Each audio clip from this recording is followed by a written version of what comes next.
큐합 주말에도 큐티를 합시다. 11월 7일 토요일 큐티 메시지입니다. 여러분, 사도행전의 주제를 한 단어로 표현하면 무엇인지 아십니까? 바로 증인입니다.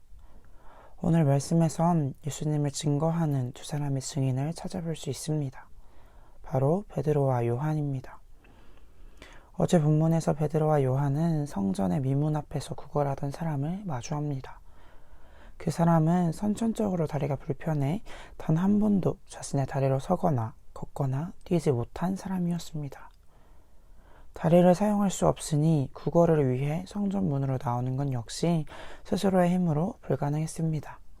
때문에 다른 사람들이 그를 메고 성전 문 앞으로 나와야 했습니다. 생계를 위해 할 수 있는 일은 구걸밖에 없었습니다. 때문에 그는 성전 문 앞에서 구걸을 하고 있었습니다. 기도하기 위해 성전에 올라가던 베드로와 요한에게 그 사람이 구걸했습니다. 도와주세요. 베드로와 요한은 그에게 말했습니다. 은과 금은 내게 없으니와 내게 있는 이것을 내게 주노니 나사렛 예수 그리스도의 이름으로 일어나 걸으라. 아마 익숙하실 텐데요. 찬양이 생각나시죠? 은과 금 내게 없으나 나 가진 건 너에게 주리. 능력의 이름 예수라. 그 이름을 붙드시오. 베드로는 그렇게 말한 후 오른손으로 그 사람을 잡아 일으킵니다.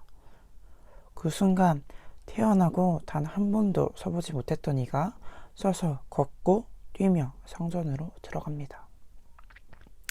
그를 일으킨 것은 베드로의 능력이 아닙니다. 베드로는 이것을 명확히 이야기하고 있습니다. 예수님의 이름으로 일어나 걸어라 라고 말입니다. 여러분, 이름이 어떤 의미인지 아십니까? 이름은 그 사람의 본질을 의미합니다. 즉, 그 사람을 대표해 주는 것입니다. 베드로는 구걸하던 일을 일으키며 예수님의 이름을 이야기합니다. 그리고 예수님의 능력으로 말미암아 한 사람의 삶이 180도 변화합니다. 그저 다리가 나은 것에서 끝나는 것이 아닙니다. 그 전까지 그 사람의 관심사는 그저 오늘 하루에 그쳤을 것입니다. 그 사람은 소망하는 법을 알지 못했고 소망하지 못했습니다. 그저 오늘을 사는 것 이상의 삶을 꿈꾸지 못했습니다. 꿈꿀 힘이 없었고 꿈꾼다는 것을 알지 못했을 것입니다.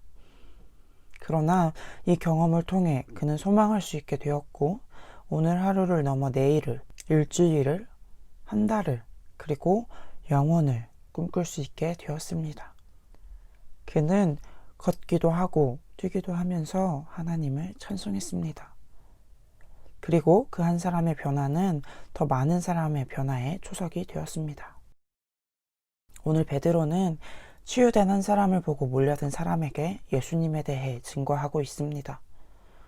성전을 출입하던 이들이라면 성전 문 앞에서 구걸하던 일을 모를 수가 없을 것입니다. 그런데 지금 평생을 걷지 못했던 그가 일어나 걷고 뛰고 있습니다. 그 모습을 본 사람들은 어떤 이가 그를 고쳤는가 크게 놀라며 나아왔습니다. 베드로는 그런 사람들을 향해 구걸하던 일을 고친 것은 나의 능력이 아닌 예수님의 능력임을 명확히 전달합니다. 그리고 그 예수님이 누구인가 전달합니다. 이미 너희가 경험했던 일인데 왜 놀랍게 여기느냐? 이 일은 나의 힘으로 한 일이 아닌데 왜 나를 주목하느냐? 예수님의 능력으로 행한 일이다. 그리고 그분을 너희는 이미 안다. 전합니다. 그는 바로 그들이 거부하고 죽였던 예수님이라는 것을 이야기합니다. 그러나 그들의 그 모든 것을 하나님께서 사용하셨고 구약 성경에 기록된 하나님의 언약이 이루어졌음을 전달합니다. 그러니 회개하고 돌이켜 예수님께로 나아갈 것을 권면하고 있습니다. 베드로는 아브라함에게 주셨던 하나님의 약속을 기억하고 있는 이들에게 축복의 통로로 오신 예수님을 전합니다. 축복의 통로인 예수님을 통해 땅 위의 모든 족속이 축복받을 것을 전하고 있는 것입니다. 구원자로 오신 예수님에 대해 전달하고 있는 것입니다. 오늘 베드로가 한 일은 단순하고 명확합니다. 증거하기, 단 네 음절로 요약할 수 있습니다. 베드로는 목자의 마음으로 구걸하는 한 사람을 섬겼습니다. 그 누구도 깊은 관심을 주지 않던 이에게 주목하고 예수님의 이름으로 다가갔습니다.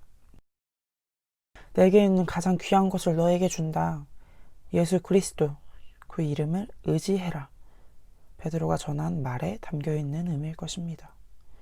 그리고 증인의 마음으로 예수님을 전달했습니다.